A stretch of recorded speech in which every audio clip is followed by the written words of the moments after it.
یہ دوسرا تقریر کے صورت میں، وہ تقریر میں ڈالوں گی. دوسرا سوال تقریر جیسا ہے، تقریر. کافی سارے سوالات جمع ہو چکے ہیں. سب سے پہلے تو جو نماز آپ نے بتائی، نماز شب والی، وہ کافی لوگوں سے مس ہو گئی ہے، تو اگر وہ آپ ایک دفعہ اور ریپیٹ کر دیں، جو 30 ٹائمز. نیک اولاد کو نیک بنانا. تو آپ شوہر کی نیت بھی کر سکتے، شوہر کو نیک بنانا. اس نے کہا شوہر بے مزاج کا ہے، بہن سے بات کرنے نہیں دیتا ہے، چلاتا ہے، چکتا ہے. ہر روز یہ مسائل آتے ہیں میرے پاس، ہر روز یہ شوہر کا بھی پرابلمس، اولاد کا بھی پرابلم، یہ ڈیلی پرابلمس. آپ نماز شب جو 11 رکعت ہے نا، تو اولاد کی نیک ہونے کی نیت کر لو، شوہر کی نیک ہونے کی نیت کر لو، گھر والے سب نیک ہو جائے. 11 رکعت اس نیت سے پڑھیں گے. اس کی ترتیب اس طرح ہے. پہلی 2 رکعت نماز شب ہم پڑھتے ہیں، اس میں پہلی رکعت میں الحمد کے بعد 30 ٹائمز، 30 مرتبہ سورہ اخلاص، قل هو اللہ احد. پہلی میں بھی یہ، دوسری رکعت میں بھی الحمد کے بعد 30 ٹائمز سورہ اخلاص. دونوں رکعت ہو گئی. ابھی دوسری 4 رکعت پڑھیں گے نماز جعفر تیار، نماز شب کے ساتھ ملائیں گے. نماز شب پڑھ رہے، نماز جعفر تیار کے ساتھ نیت ملا کے 4 رکعت یہ ہو گئے. شب اور جعفر تیار ایک ساتھ ہو گئے، 6 ہو گئی. 7ویں اور 8ویں ابھی آخری 2. پہلی رکعت میں الحمد کے بعد سورہ فاتح کے بعد سورہ دہر، 76 نمبر کا سورہ حل اتا، حل اتا بھی کہتے سورہ حل اتا، سورہ انسان بھی کہتے. سورہ دہر جو بی بی کے شان میں، ان لوگوں کی شان میں نازل ہوا تھا، اہل بیت کی شان میں. یہ پہلی رکعت میں الحمد کے بعد، اور دوسری میں الحمد کے بعد سورہ ملک. سورہ ملک ہمیں پتہ ہے عالم برزخ کا سورہ ہے، بہت سے فوائد ہے، مگر خاص عالم برزخ کے لیے آسانی گزرتی ہے. یہ دوسری رکعت میں پڑھنے کا. بس 8 رکعت ہو گئی. پھر شفا اور وتر، اسی طرح شفا اور وتر جیسے ہم ہر روز پڑھتے، اسی طرح سورہ ناس و فلق پڑھ کے شفا پڑھ لیا. پھر ہم قنوت پڑھنا ہے تو رجا کی نیت سے قنوت پڑھ سکتے شفا میں بھی. اور وتر کی وہ سب سے جان ہے، اور وتر کا قنوت پوری نماز کا جان ہے، بہت امپورٹنٹ ہے. صلاۃ الوتر کی شفا بھی اتنی امپورٹنٹ ہے، شفا کی بہت احتیاط سے پڑھے. وہ 3 رکعت تو خاص تحفہ رسول کو سب سے پہلے 3 رکعت کا تحفہ ملا ہے. پھر نافل شب آ گئی. یہ 8 رکعت نافل شب ہے. حقیقت میں شب، تہجد، شفا اور وتر ہے، وہ ان کو بیسٹ انداز سے پڑھی جائے. 8 ان کی نفل ہے، شفا و وتر. اچھا، اس کے علاوہ ایک سوال نماز جماعت کے بارے میں آیا ہے کہ اگر کسی عورت کے لیے گھر سے باہر جا کے اور جماعت میں شامل ہونا نہیں ہو پاسبل، تو گھر رہ کے کیا کوئی طریقہ ہے کہ جماعت نماز والا ثواب حاصل کیا جا سکے؟ با جماعت نماز میاں بیوی اگر اپنے شوہر کو وہ عادل سمجھتی ہے، اس کا شوہر تقوی والا ہے، یا خدا نخواستہ گناہ ہوگا تو استغفار کر لیا، نماز سے پہلے توبہ کیا، خدا سے استغفر اللہ بھی بات تو بولے، استغفر اللہ بھی بات، خدا میری عدالت کو واپس کر دے. اللہ عدالت واپس پلٹ جاتے توبہ سے.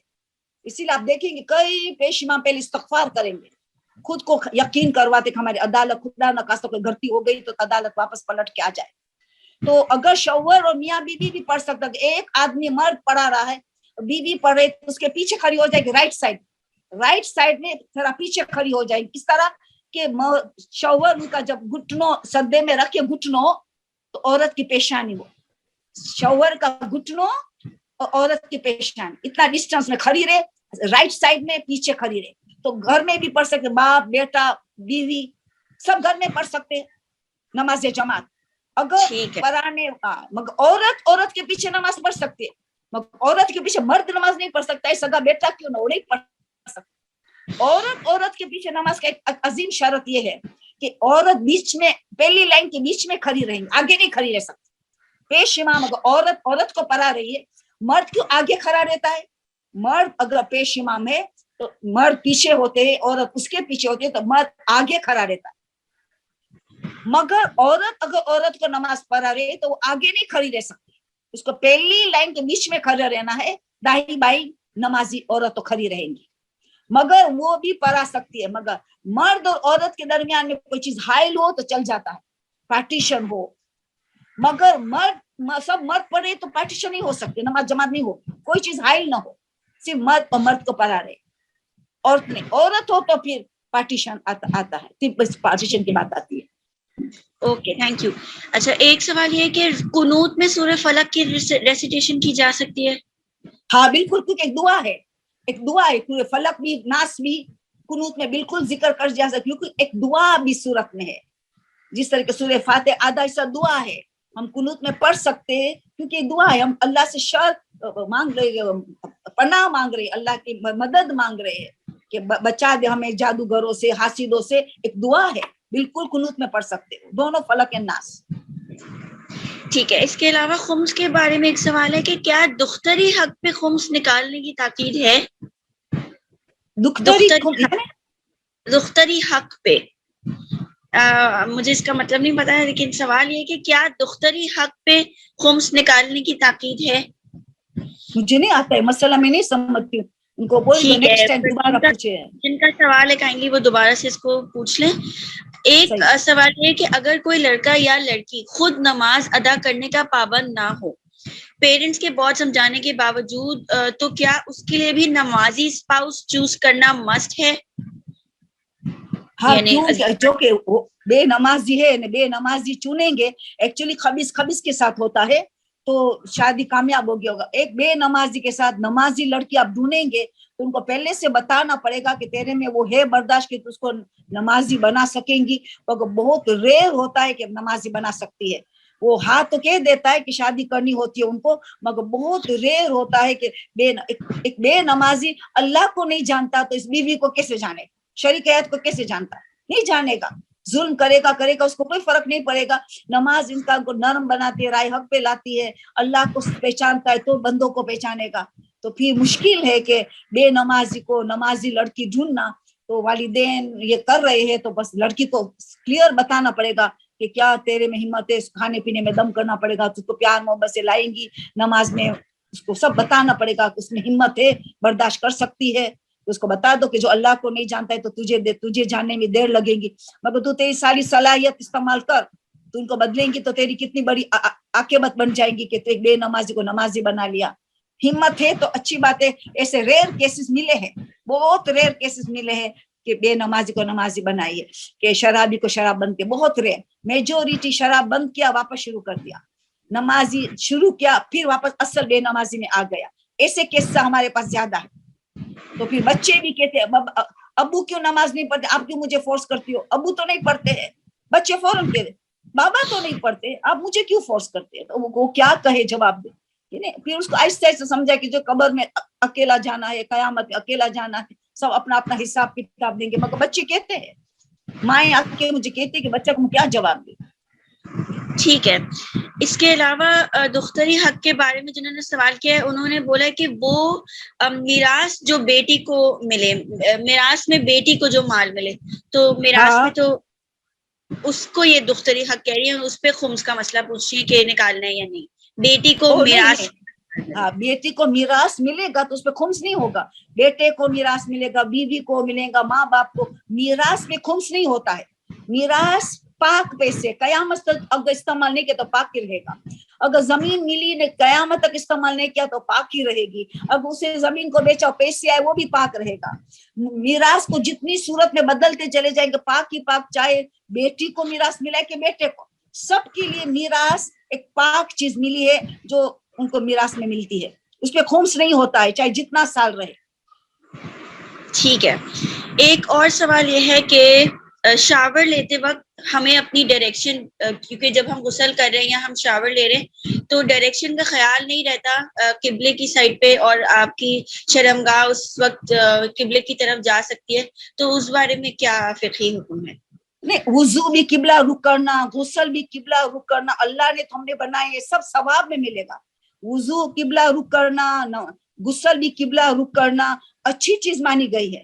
تو آپ بالکل مطمئن رہے کہ یہ نہیں دیکھنا چاہے کہ اس وقت شرمگاہ بھی قبلہ کی رخ ہے. بنانے والا اللہ ہے، اللہ کا دین کر رہے ہیں، اللہ خانے کعبہ بیت اللہ ہے، ان کی طرف پوزیٹیو انرجی لے رہے ہیں. تو ہر اچھا کام ہم قبلہ رخ کرتے ہیں. ہاں ٹوائلٹ میں کیونکہ نجیس کام ہے اسی لیے ان کا نہ سامنے ہو نہ خلاف اپوزٹ ہو، اس میں مگر یہ تو پاکیزگی ہے، پاک کر لے. غسل تو ایک چیز کو پاک کرے، ہم نے اپنے پورا روح جسم پاک ہو رہا ہے، سب کچھ پاک ہو رہا ہے، وہ بالکل قبلہ رخ کر سکتے ہو. ٹھیک ہے. اچھا ایک سوال یہ کہ اسلام میں مردوں کے لیے سونا پہننا کیوں حرام ہے, اس کی کیا لاجک ہے؟ Can you please give any reason for that? یا مگر دیکھو جو ریزن علماء نے بتایا ہے کہ مردوں کے لیے ہیوملٹی ان کا ساری بہت امپورٹنٹ ہے. پیور سلک پیور گولڈ انسان میں تکبر لانے کا انسان ہے. تکبر آیت عقل چلے میں, عقل اور تکبر کی دونوں کی بنتی نہیں, اپوزٹ ہے. انسان میں بہت چانسز ہے کہ ایسے لباس سلک پیور سلک پہننا, گولڈ پہننا, سونے کا, یہ چیز میں تکبر آنے کے امکان ہے. مگر سائنس نے تحقیق کر لی ہے. سائنس نے تحقیق کی کہ مردوں کو انہوں نے گولڈ پہنا کے ہارٹ بیٹس کو ناپا تو ایک دم فاسٹ چلنے لگے. عورت کو پہنے تو نارمل, جو گولڈ کے بغیر ہارٹ بیٹس تھا وہی تھا, گولڈ پہنانے کے بعد وہی ہارٹ بیٹس تھا, کوئی ہارٹ بیٹس میں فرق نہیں پڑا. مگر مرد کو پہلے ہارٹ بیٹس چیک کیا سونا کے بغیر تو نارمل تھا, جیسے سونا پیا ہے تو ہارٹ بیٹ تیز رفتار چلنے لگا. یہ سائنس نے ترقی کی. ہو سکتا ہے یہ اسلام میں ہوگا, ہمیں پتا نہیں. اب علماء زیادہ مثال دیتے کہ جو رسول نے بھی وہ کرسچن کے نجران کو ملنے کے کہا پہلے یہ لباس, یہ پہلے گولڈ پہنے, پہلے اتار دو تو میں مل سکوں تمہیں, کیونکہ اس سے ایک تکبر کی جھلک پیدا ہوتی ہے انسان میں. ہیوملٹی تو بہت امپورٹنٹ ہے مردوں کے لیے, تو عورت سے بھی زیادہ ضروری ہے کہ ہمبل ہو, ہیوملٹی ہو, انکساری ہو, عاجزی ہو, بہت امپورٹنٹ ہے. ان چیزوں سے اسلام نے ہمیں بچایا ہے. Okay, time is almost finished. اگر آج اجازت تو ایک سوال اور لے لیں, ادروائز ایک سوال لے لو. قرض کہہ رہی ہیں کہ میں بہت کوشش کرتی ہوں اپنے اوپر سے قرض اتارتی رہوں, اور I work hard to pay off, لیکن مسلسل قرض سے جان نہیں چھوٹ رہی ہے. تو کوئی دعا یا کچھ بتا دیجیے تاکہ اس کو اتارا جا سکے. سورہ العادیہ معجزہ کا کام کرتا ہے. مگر پہلے تو کوشش کرے قرض نہ لے. قرض لینا رہتا ہے نیند کو بیچنا ہے. جتنا ہو سکے انسان کوشش کرے قرض نہ لے, کفایت شعار سے کام کرے, قناعت سے کام کرے, کنٹینٹمنٹ سے کام کرے. یہ بہت ضروری ہے, کیونکہ کسی کا قرض لینا واپس کرنا بہت اہم ہے. تو پھر پہلے تو کوشش یہ کرے کہ قرض نہ ہی لے. مجبوراً لینا پڑا تو پھر کفایت شعار سے کام کرے, کھانے پینے میں فرق کرے, لباس پہنے اٹھنے میں فرق پڑے, مگر تھوڑا بچاتے بچاتے قرض ادا کرنے کی کوشش کرے. مگر سورہ العادیہ 100 نمبر کا سورہ نمبر 100 ہے, جو امام علی کے شان میں نازل ہوا ہے. بہت زبردست سورہ امام علی کے شان میں نازل ہوا ہے. تو یہ سورہ جتنی مرتبہ پڑھو, صبح شام ہر نماز کے بعد جب بھی ٹائم ملا 100 مرتبہ پڑھو, 50 مرتبہ پڑھو, 20 مرتبہ پڑھو, ڈیلی پڑھو. مگر ڈیلی جتنی مرتبہ پڑھو, نمبر نہیں بتائے, جتنا پڑھتے چلے جاؤ گے یوں آپ کا قرضہ معجزہ کی طرح ادا ہوتا چلا جائے. اور کتنے لوگوں نے آزمایا بھی ہے.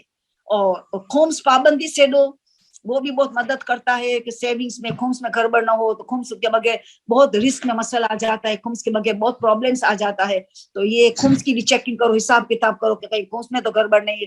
گڑبڑ ہے تو وکیل سے ملاقات کرو, مصالحت کرو, تاکہ ایک مرتبہ خمس کی صفائی ہو جائے تو پھر مسئلہ ایک طرف کی آسان ہو جائے گا. تو پھر آپ انشاءاللہ سورہ العادیہ کا سہارا لے. سورہ قدر بھی بتایا ہے کہ قرض ادا جلدی ہو جاتا ہے سورہ قدر سے, مگر سورہ عادیہ کی بہت معتبر روایت ہے. ٹھیک ہے آنٹی, سوالات اب انشاءاللہ نیکسٹ ٹائم جی ایسے آپ بھیج دینا ایڈوانس میں تو بہت اچھا رہتا ہے. ٹھیک ہے نا, انشاءاللہ.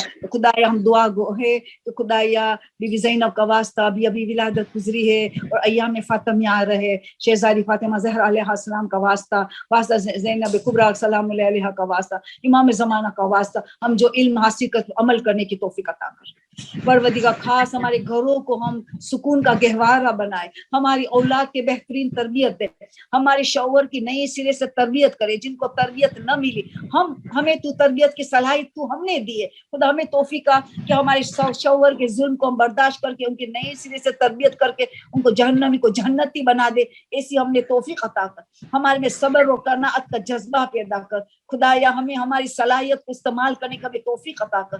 پروردگار بی بی فاطمہ امام زمان ہم سے راضی و خوشنود رہے, ایسی ہم نے توفیق عطا کر. ہر حال میں ہماری بی بی زینب, بی بی فاطمہ, بی بی خدیجہ, بی بی معصومہ, یہ ہماری بی بی نرجس خاتون, یہ سب عظیم بیبیاں ہم سے خوش اور راضی رہے، اس کے نقش قدم چلنے کی توفیق عطا کر پروردگار، واسطہ تجھے شہزادی فاطمہ انہی کا فرزند امام زمانہ کے سور میں تاجیل فرما، ہمیں ان کا نادر ناصر و مددگار میں شامل فرما، آمین ثم آمین۔ سبحان ربک رب العزت عما یصفون وسلام علی المرسلین والحمد للہ رب العالمین۔ اللہم صل علی فاطمہ وابیہا وبعلیہا وبنیہا وسر المستودع فیہا بعدد ما احاط بعلمک واساقطہ۔